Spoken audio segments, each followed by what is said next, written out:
नमस्कार, मी अक्षय जागीरदार. आपण पाहत आहात सकलम. आपणा सर्वांचं सहर्ष स्वागत आहे. कागल नगर परिषद बिनविरोधसाठी संजय मंडलिकांचा खोडा का?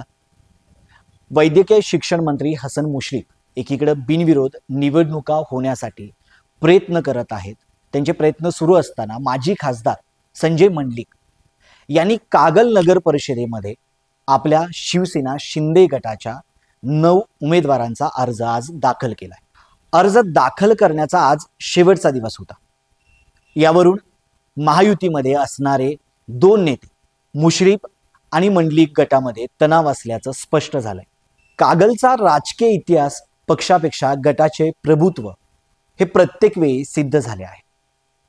त्यामुळं कागलमध्ये राजकीय पक्षांपेक्षा नेत्यांची लढाई महत्त्वाची असणार आहे. माजी खासदार संजय मंडलिक यांनी बिनविरोध निवडणुकीत खोडा का घातला याचं कारण अद्याप स्पष्ट झाले नसले तरी मुरगुड मधील राजकीय घडामोडींचं कनेक्शन यामागं असल्याचं सांगण्यात येत आहे. मुरगुड नगर परिषदेमध्ये मुश्रीफ विरुद्ध मंडलिक अशी लढत होणार हे निश्चित आहे. त्यामुळं कागल नगरी परिषदेमध्ये बिनविरोध निवडणूक होण्याची शक्यता आता कमी आहे. राष्ट्रवादी अजित पवार गटाचे नेते मुश्रीफ व राष्ट्रवादी शरद पवार गटाचे नेते समरजित घाटगे यांच्यामध्ये निवडणुकीसाठी युती झाली आहे. त्यानुसार मुश्रीफ यांना 12 जागा, समरजित घाटगे यांना 8 जागा देण्याचे निश्चित झाले आहे. निवडणुकीत चांगलीच रंगत आणली आहे. अर्ज माघारीची तारीख 21 नोव्हेंबर आहे. तोपर्यंत बऱ्याच राजकीय घडामोडी होण्याची शक्यता असून या राजकीय नाट्यावर कसा पडदा पडतो ते 21 तारखेला समजेल. भाजपचे संजय बाबा घाटगे यांना संपूर्ण घडामोडीमध्ये विश्वासात न घेतल्याबद्दल मुश्रीफ यांनी दिलगिरी व्यक्त केली. संजय बाबा घाटगे यांची भूमिका मुश्रीफ यांच्याशी पूरक असण्याची शक्यता व्यक्त होते. नगरपालिका आणि नगरपंचायत निवडणुकांसाठी सध्या राज्यात रणधुमाळी सुरू आहे. त्यातच राज्यात चंदगड तालुक्यात 2 राष्ट्रवादी पक्ष एकत्र येत चंदगड नगरपंचायतीची निवडणूक लढवणार आहेत. तर आता कागल नगर परिषद देखील बिनविरोध होण्याच्या मार्गावर आहे. या ठिकाणी मुश्रीफ यांचे कट्टर राजकीय प्रतिस्पर्धी राष्ट्रवादी शरद पवार पक्षाचे नेते समरजित घाटगे एकत्र येणार आहेत. कागल नगर परिषद बिनविरोध बाबतचे गणित काय असणार यावर वैद्यकीय शिक्षण मंत्री हसन मुश्रीफ आणि समरजित घाटगे उद्या मंगळवारी आपली भूमिका स्पष्ट करणार आहेत.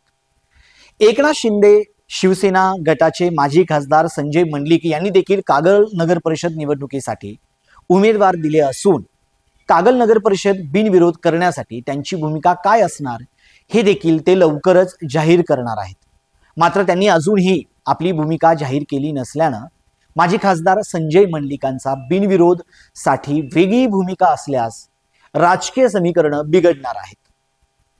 मुळातच वैद्यकीय शिक्षण मंत्री मुश्रीफ आणि समरजित घाटगे हे 2 कट्टर प्रतिस्पर्धी एकत्र येत बिनविरोध साठी हातमिळवणी केली असली तर खासदार संजय मंडलिक गटाची काय भूमिका असणार यावर देखील कागल नगर परिषद बिनविरोध होणार की नाही याचं भवितव्य अवलंबून आहे. वैद्यकीय शिक्षण मंत्री हसन मुश्रीफ यांना त्यांच्याच बालेकिल्ल्यात अर्थात कागल तालुक्यात विरोधकांकडून आव्हान मिळत आहे. मात्र मंत्री मुश्रीफ यांनी समरजित घाटगे यांच्याशी हातमिळवणी करून सत्तेचे नवे राजकीय गणित मांडणार आहेत. कागल नगर परिषदेत 22 सदस्य आणि नगराध्यक्ष पद 1 असे 23 सदस्य असणार आहेत. यापैकी वैद्यकीय शिक्षण मंत्री मुश्रीफ यांनी 12 सदस्य पदाच्या जागा आणि नगराध्यक्ष पदाची मागणी केली आहे. तर समरजित घाटगे यांनी 10 जागांची मागणी केल्याचं सांगण्यात येत आहे. तर माजी खासदार संजय मंडलिक यांनी शिवसेनेकडून अधिकृत 9 उमेदवारांनी अर्ज दाखल केलेत. मात्र नगराध्यक्ष पदावर युतीचे घोडे अडले असून यावर चर्चा सुरू असून वैद्यकीय शिक्षण मंत्री मुश्रीफ आणि समरजित घाटगे आपली भूमिका उद्या मंगळवारी होणाऱ्या संयुक्त पत्रकार परिषदेत स्पष्ट करणार आहेत.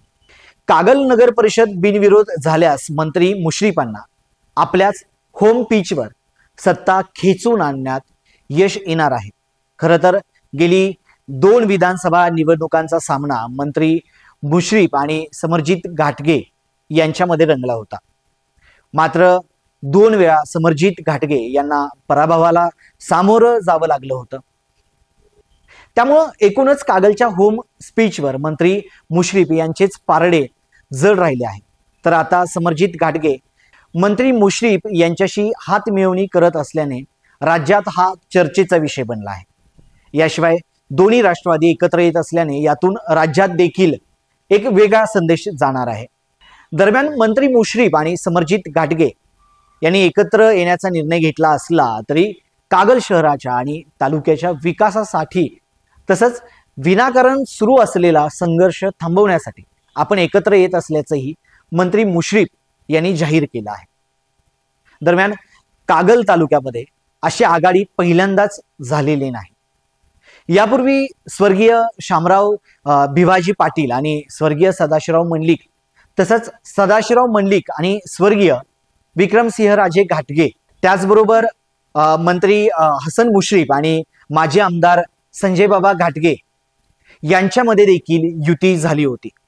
येणाऱ्या काळामध्ये नेमकी युती कशी असेल ते येणाऱ्या काळाचं उत्तर देईल. पाहत राहा सकलम.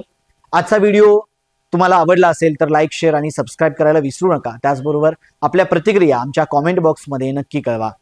धन्यवाद.